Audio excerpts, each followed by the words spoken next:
Nah, son, that's going to be a good one, B. Listen, man, look, David Benavidez got something to prove. You dig what I'm saying? You know, calling out Jamal Charlo, you dig what I'm saying? And a few other cats, Canelo, you dig? He got to put on a flawless performance. He got to show that he can compete at that level. So doing so, I always say when a guy, you know, been talking crazy, talking reckless, he got to get in the ring and show up. You see what I'm saying? Which put pressure on him to be perfect. And that's why, you know, I don't like fighters who talk too much. You see Anthony Joshua, he one of those guys that's just exuding confidence just by his soft demeanor, you know, passive aggressive. You dig what I'm saying? But at the end of the day, we got, hold on, let me get to the people. What's poppin', fight world? You rocking with your boy, man. Listen, we got some good fights tonight, you dig? We got a chocolate thick though. We gonna get into that, man. But look, Ellis, man, it's one of those strappy fighters, you dig? He one of those guys, you dig? And we're going to bring you live full coverage of this thing in just a few moments, man. Give me a minute, man. But we got to talk while they warming up and all that, man. But listen, Ellis is one of those strappy fighters, man. He can go to the body. You dig what I'm saying? He can come up top. You dig what I'm talking about? He can stay in the pocket. But what I need him to do, we're going to keep it short because the fight about to go down. Listen, Ellis, man, in my opinion, now mark my words, people, you rocking with the best prediction king over here. You see what I'm saying? And Ellis is going to put on a good fight, man. A good fight for all the reasons that I told you about. Benavidez trying to be perfect for this fight. Now, Ellis, in my opinion, needs to earn some respect early on. Because David is a guy who comes forward with relentless pressure. You see what I'm saying? You guys like the way Bully spins? Well, that relentless pressure, you see what I'm saying? It can bust pipes if you're throwing the right punches and placing your punches properly and depending on the opponent that you're up against. You know the way Bully spins. He put hands and feet on the Algerians of the world, so that don't count. But at the end of the day, with that pressure, and that long length from Benavidez, he's going to keep that jab in Ellis' face all night, blinding him, hitting him with the two, going to the body, double jabbing. You see what I'm saying? He got power on that thing. But at the end of the day, Ellis got to show that he got some pop in that punch. So therefore, we can slow down Benavidez's attack. Dig what I'm saying? So if he's catching Benavidez, and, you know, and the mix of Benavidez throwing his double jab or throwing the two, popping his head back, you know what I'm saying? Moving slick. You dig what I'm talking about? It can give pause to Benavidez and making him fall back and go into plan B or plan C, whatever he got going. So for me, Ellis needs to get some respect early. Dig what I'm saying? With that powerful jab and keep the movement. Keep the movement side to side. Keeping the movement side to side, using angles, and don't exchange with this dude because this guy got power and that's what fuels him. That's what gives him the energy. That's what makes him mad. You don't want to do that. You just want to, you know, move around, pot shot. Every time Benavidez come in, slip, dip, boom. You know what I'm saying? You don't got to combinate. You ain't got to throw combination. Just make him respect you. Bing! And move around that ring. You could do that. You see what I'm saying, Ellis? You dig? And, you know, obviously, Benavidez cut the ring off real well. You grab. Let the referee break it up, and you regather. Benavidez is not a guy known to have great stamina. So you want to take him into the late rounds, Ellis. You want to do that, man, because by doing that, you earned your respect like I showed you. You dig? Now you got Benavidez tired and confused and wanting to put on a show for the people because he want that fight with Jamal and Canelo. So he's excited, he's anxious, he's making mistakes in the process. And at the same time, you're looking and you saying, okay, I got this guy. I got him where I want him. And then that's when you start going over the top. That's when you start going to the body. That's when you start getting aggressive. But I would say do all that early. And I think you can win this fight on a 12-round decision on the scorecards or embarrass your boy David and saying, hey, man, this guy ain't ready for these type of dudes. You dig what I'm saying?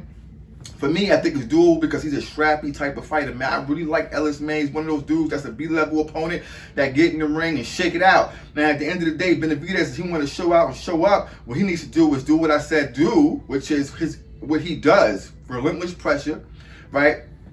But you want to have smart pressure if I was David, man. You want to go in there with the jab, make sure you double it and triple it up. Bing, bing, bing. And you dig what I'm saying? See where your boy Ellis is at. If Ellis try to, you know, counter punch, that's when you end his night.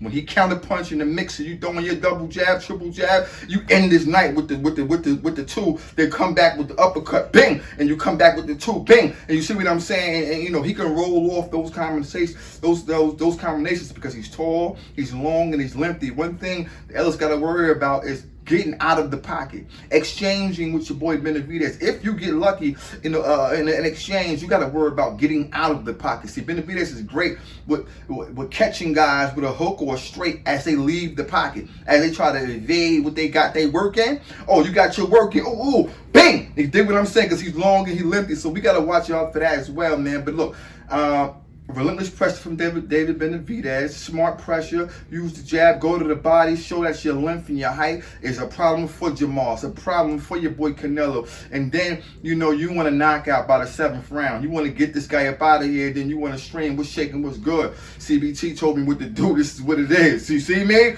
So that's how I'm seeing this fight play out, man. Look, man, we're going to give you full blow-by-blow coverage of this fight, man, because this is a fight where David got to show up and show out. And when we want to see him under the big bright lights, and we want to see him perform. We want to see the jab. We want to see the length. We want to see the reflexes. We want to see the stamina. We want to see if he can really deal and hang with your boy Jamal. Can he hang with Canelo? See, a lot of people can talk. We can look at his past performances and say, yeah, man, this guy, he's one of those guys, man.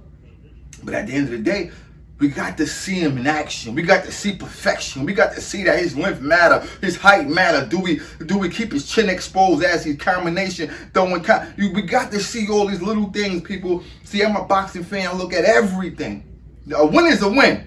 A win is not just a win for me. A win is a win, and we got to see how he won and what obstacles and hurdles that the fighter go through in the process of winning, whether it's knockout or a 12-round decision. That's how we look at boxing, and that's what I enjoy about boxing, breaking down that film study and then matching them up. You do what I'm saying? But at the end of the day, I think that Benavidez got a shot against your boy Charlo. I mean, I don't want to use it a shot.